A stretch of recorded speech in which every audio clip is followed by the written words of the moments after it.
What is a nuclear battery?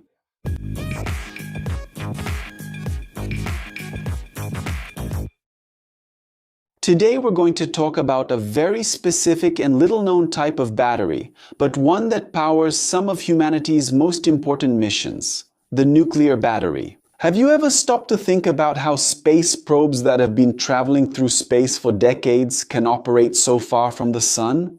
To understand what a nuclear battery is, we first need to understand the fundamental concept it is based on: radioactive decay. You've probably heard about radiation, right? Well, radiation is emitted by unstable elements that are trying to become more stable. When an atomic nucleus is unstable, it spontaneously emits particles and energy to reach a more stable configuration. This process is called radioactive decay or nuclear decay. When this happens, the element often transforms into another element, because the nucleus can lose protons in the process. But what does this have to do with the battery? Well, all this energy released during decay can be harnessed to generate electricity. Imagine a natural process that releases energy continuously, with no need for recharging, no external fuel, just nature doing its job. A nuclear battery, also known as a radioisotope thermoelectric generator or RTG, is a device that generates electricity from the heat released by the radioactive decay of a radioisotope. But let's try to simplify it a bit. Unlike a regular battery, which stores chemical energy and releases it gradually until it runs out, a nuclear battery harnesses the natural energy from the decay of radioactive elements continuously. But how exactly does this work? The idea is simple. When a radioisotope decays, it releases heat. This heat is captured and converted into electricity through a thermoelectric process.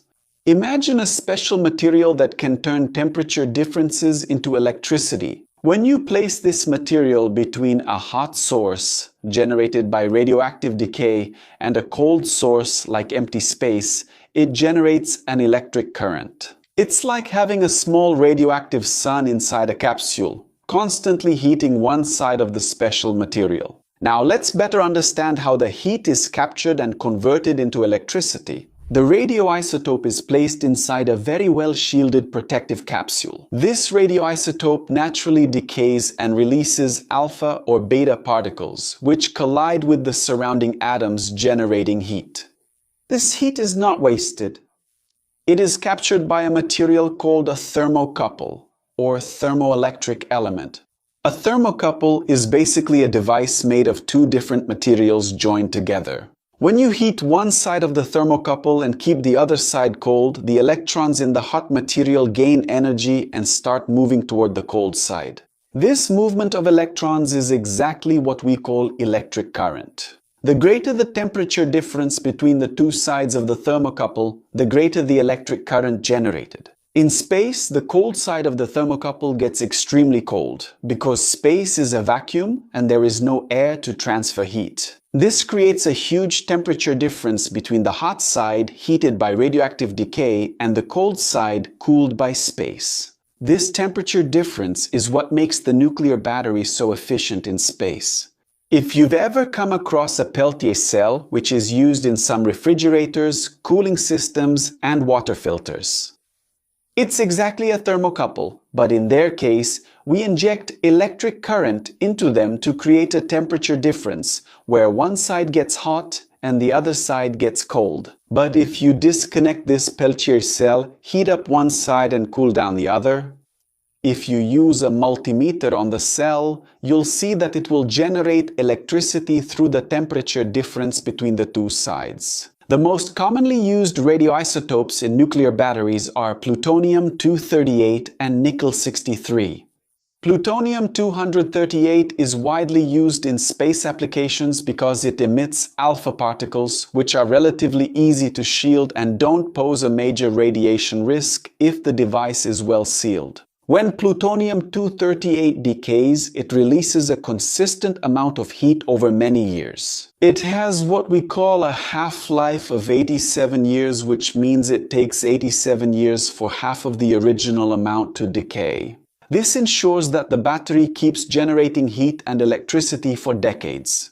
Nickel-63, on the other hand, emits beta particles and is used in more recent applications in smaller scale batteries. It has a half-life of 100 years, making it also suitable for long-term applications.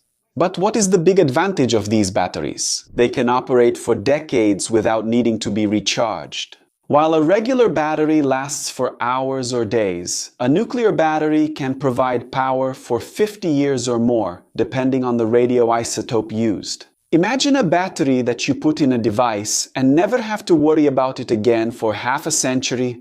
But then you might be wondering, where are these batteries being used?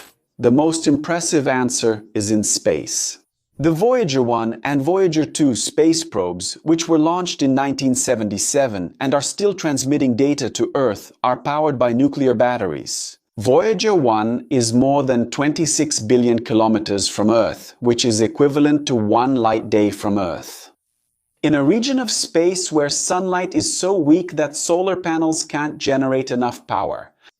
Without the nuclear batteries, these probes would have stopped working a long time ago. Another impressive example is the rover Curiosity, which explored Mars. It was also powered by a nuclear battery during its mission. On the surface of Mars, sunlight is too weak for solar panels to generate enough power, especially during dust storms that can last for weeks.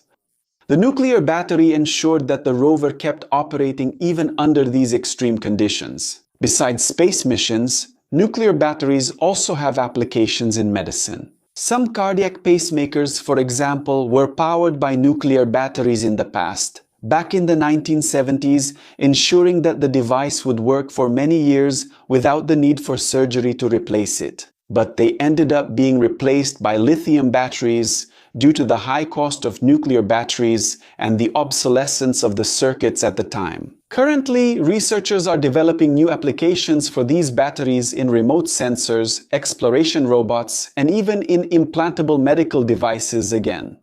Imagine a sensor placed in a remote region of Antarctica to monitor climate changes. This sensor needs to operate for years without maintenance, in an environment where it's impossible to change batteries regularly, and a nuclear battery would be perfect for this application. Chinese researchers have recently presented a new prototype of a hybrid nuclear battery, which combines radioactive decay with photovoltaic technology, promising to further increase the efficiency of these devices. Russian researchers are also developing new nuclear battery technologies for use in medicine and space travel. But there is an important aspect that we need to clarify. A nuclear battery is not a miniature nuclear reactor. It does not produce a chain reaction like a nuclear reactor. Instead, it simply harnesses the natural heat from radioactive decay. This means that the risk of explosion or an uncontrolled reaction is practically non-existent as long as the casing containing the element remains sealed. This difference is fundamental. In a nuclear reactor, you have a chain reaction where a neutron causes the fission of a nucleus, which releases more neutrons, which cause more fissions, and so on, in a process that can be controlled or uncontrolled. In a nuclear battery, you simply have atoms decaying naturally without any chain reaction.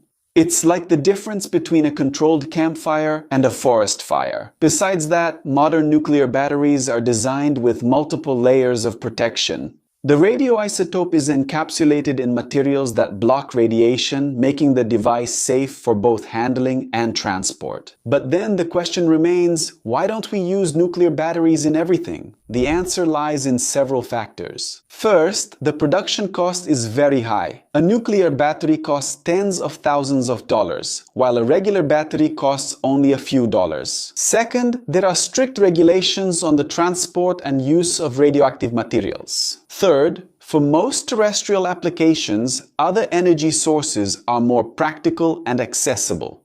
Nuclear batteries are reserved for situations where other options don't work, such as in long-duration space missions or in extreme environments where other energy sources aren't viable. If you need to power a wall clock in your house, A regular battery is much more practical. But if you need to power a sensor on Mars for 10 years, a nuclear battery is the perfect solution. If you've made it this far and enjoyed the video, make sure to subscribe if you haven't already, leave a like, and turn on the notification bell. And if you find our content interesting, consider becoming a member to help us keep producing content here on the platform and be mentioned in our videos. Do you want to know more about the courses we recommend? Scan the QR code here on the side or use the link in the video description to get access to several opportunities to develop various skills that will make a difference in your career. So, did you know about this technology? Had you ever heard about nuclear batteries powering space probes for over 40 years? Which application do you find most interesting? Space exploration, medicine, or environmental monitoring? Leave your answer in the comments because I want to know. On the side, there are 2 interesting videos you should watch to expand your knowledge and satisfy your curiosity. If you'd like to support us, please like, subscribe, turn on notifications, and consider joining as a channel member. Thanks, engineering fans. Take care. See you in the next video.